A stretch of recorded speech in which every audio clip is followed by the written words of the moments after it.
addressing the widespread poverty problem is the single most important policy challenge facing the Philippines. Not only is poverty high compared with other countries in East and Southeast Asia, but also its reduction is so slow that the country has become the basket case in the region. What exactly is the nature of our poverty problem? What do we know and don't about the effective strategies and measures to win this protracted war against poverty? Given that the world has become increasingly globalized and competitive, what policy levers can be expected to generate high returns in terms of poverty reduction? Can the country's governance deliver highly poor development agenda? What are facts and what are fancies? These are some key questions that the three presentations in this lecture attempt to answer. The materials are drawn from an ongoing study jointly undertaken by the UP School of Economics and SHIRCA. I will provide the overview of the poverty problem and of the key policy issues and lessons emanating from the study. The two other presentations will elaborate on the channels by which policies and institutions influence the country's performance in terms of poverty reduction and overall economic growth. Our estimates of poverty based on official poverty lines reveal that in 2006, 32% of our population are poor. Given the total population that year of about 84 million Filipinos, there were 27 million deemed poor, or 1 in every 3 Filipinos failed to meet the official poverty line. Owing to comparability problems, the official poverty estimates could not be used to assess the country's performance in poverty reduction over time. We have employed an alternative procedure to quantify the magnitude of absolute poverty over time and across geographic areas or population groups. The resulting estimates for the years with comparable household survey data reveal a number of striking observations. First, as a proportion of the population, poverty has decreased during this period, although tending to rise in recent years. Second, the number of poor people in fact rose to its highest level in 2006. Third, poverty increased from between 2003 and 2006 despite the quite respectable economic performance as reflected in GDP growth during this period. It thus appears that economic growth in recent years has bypassed the poor.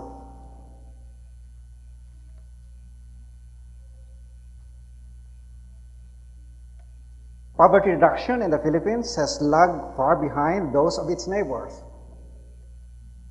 particularly in Indonesia, Thailand, Vietnam, and China. Both China and Vietnam started with higher levels of poverty incidence than did the Philippines during the mid-1980s. But their absolute poverty soon dwindled and became much lower than the Philippines during the early 2000s. Much of what the public sees in media on the state of social development in the Philippines is the poverty in Metro Manila's slums. Yet, the poor in Metro Manila account for only 4% of the country's poor population. What is quite remarkable, though, is the very high spatial diversity of poverty and poverty reduction in the Philippines. In recent years, some regions have done quite well in attaining high per capita income growth and reducing poverty. But disturbingly, others have experienced declines in incomes and increases in poverty. Note, for example, the alarmingly substantial increase in poverty in the autonomous region of Muslim Mindanao or ARM between 1988 and 2006. Viewed from an international perspective, such disparities could breed regional unrest, armed conflicts, and political upheavals, thereby undermining the progress in securing economic growth, sustained economic growth, and national development. As in most of Asia's developing countries, and despite rapid urbanization in the past 20 years, poverty in the Philippines is still largely a rural phenomenon. 2 of every 3 poor persons in the country are located in rural areas and are dependent predominantly on agricultural employment and incomes. Poverty among agricultural households is roughly 3 times that in the rest of the population. While the share of agriculture in the total labor force has gone down from 1/2 in the late 1980s to only a little more than just 1/3 by the mid-2000s, the sector continues to account for about 60% of total poverty.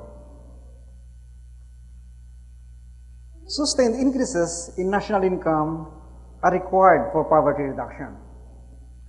Recent development experience presents clear evidence that every country that has took up significant achievements in poverty reduction and human development has also done quite well in securing long-term economic growth. Indeed, viewed from a long-term perspective, there is an almost one-for-one correspondence between growth in the incomes of the poor and the country's average income growth. This correlation is not unexpected, of course.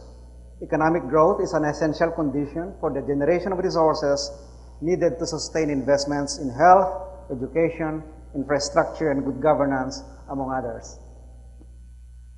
The country's economic growth in recent decades has been quite anemic, barely exceeding the population growth rate.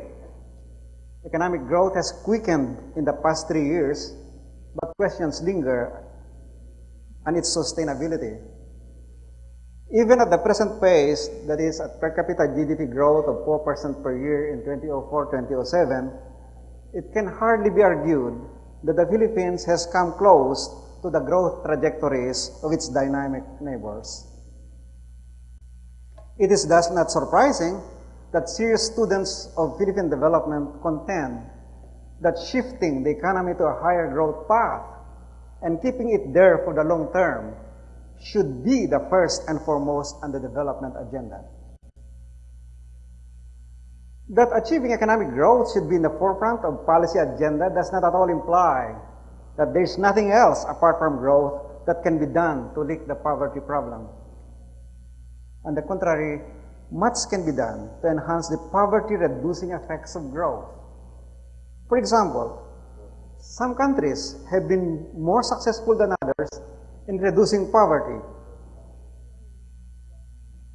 even after controlling for differences in income growth rates. Studies indicate that the response of poverty to economic growth in the Philippines, especially in recent years, is greatly muted in relation to Indonesia, Thailand, and Vietnam. Partly explaining this is the comparatively high inequality in incomes and productive assets, including agricultural lands, in the Philippines. Key to achieving the proper growth is expansion in access to economic opportunities, human development, and social services, particularly by the poor. As will be shown by my colleague Danny Canlas in his presentation, the underlying weakness of the Philippine economy lies in its ability to create productive employment opportunities for its fast-growing labor force. Even among those who are employed, productivity is low compared with the country's neighbors. Furthermore, access to available productive employment opportunities favors the rich, who are typically skilled, more than the poor, who are typically unskilled. As mentioned earlier, agriculture is where most of the rural poor eke out a living, Fostering productivity growth in agriculture is the key to lifting rural inhabitants out of poverty. However, for many of today's rural poor, the route out of poverty often leads out of agriculture altogether. Rural income diversification and migration to productive non-farm sectors, including overseas migration, offer important pathways out of poverty. Inadequate human capabilities have often been the underlying cause of poverty and inequality. In recent years, economic growth has favored the highly skilled and educated. Even in agriculture, which has been the reservoir of low-skilled labor, growth is increasingly anchored on higher levels of human capabilities. Yet, the country's public spending in basic infrastructure, education, and health has been lagging well behind those of its neighbors. To catch up with these countries in terms of poverty reduction and human development outcomes, the government has to simply prioritize spending on infrastructure and the social sector, especially in basic education, health and family planning services, and the environment. The reform effort has to likewise include deepening of our participation in the global marketplace. Contrary to fears expressed in various circles, globalization, defined broadly to mean interconnectedness of markets and communities across national borders, has been beneficial to the poor. As will be elaborated by my colleague Raul Fabella in this lecture, evidence indicates that in cases where globalization has hurt the poor, the culprit is often not globalization per se, but the failure of domestic governance to secure policy and institutional reforms needed to enhance the efficiency of domestic markets and ensure a more inclusive access to technology, infrastructure, and human development. The big challenge for the Philippines, therefore, is to pursue a strongly pro-poor development agenda in a regime where institutions are initially weak and governance is fragile. Many past costly programs, for example, credit programs, food subsidy programs, housing programs, have been christened in the name of the poor and equity. But in practice, these have benefited disproportionately the non-poor, including politicians, bureaucrats, and the elites in society. It cannot be overemphasized that the quality of our institutions has to be upgraded so that they become more responsive to the needs and aspirations of those in the lowest rung of the social ladder. Researchers and policymakers or policy reform advocates need to identify win-win solutions to the inequity problem, clearly specifying the winners and losers, as well as the means or options to pacifying or compensating the losers, or designing social contracts that enable actors in society to make comparable commitments. In closing, I pose, though those aspiring to be national leaders in 2010 have what it takes to meet this challenge? Thank you very much and good afternoon.